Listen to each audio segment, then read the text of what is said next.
Happy Thursday, third grade friends. Today we are going to read chapter 4 of Wayside Schools. And let's get started.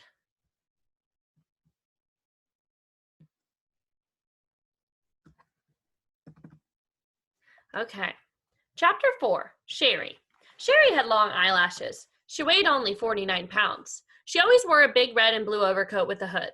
The overcoat weighed 35 pounds. The red part weighed 15 pounds, the blue part weighed 15 pounds, and the hood weighed 5.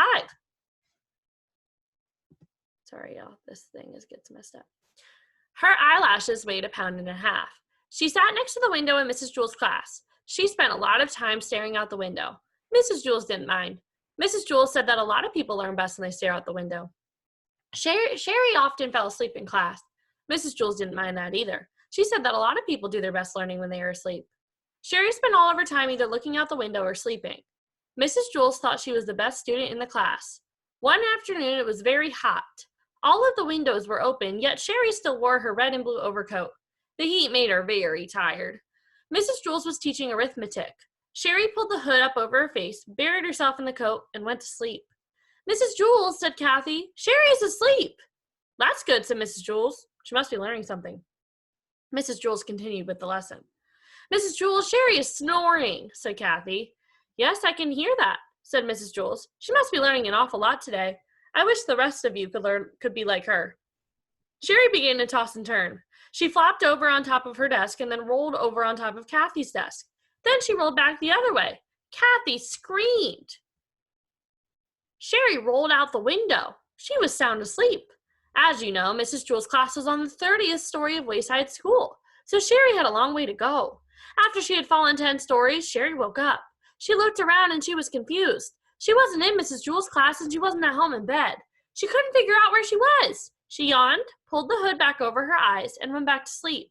By that time, she had fallen another 10 stories. Wayside School had an exceptionally large playground. Louis, the yard teacher, was way over on the other side of it when he happened to see Sherry fall out the window.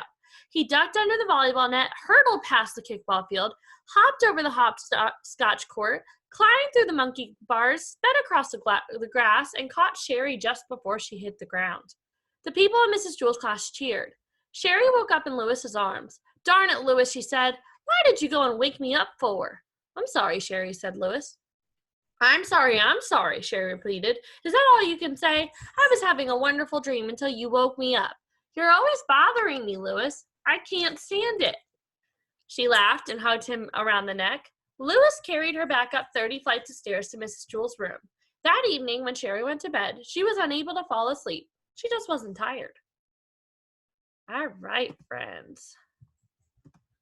So that is our reading for today. Tomorrow we will read chapter 5, and I hope you are doing well. Please message me, email me, whatever you need, so I can help you out. I miss all of you. I'll see you tomorrow. Bye.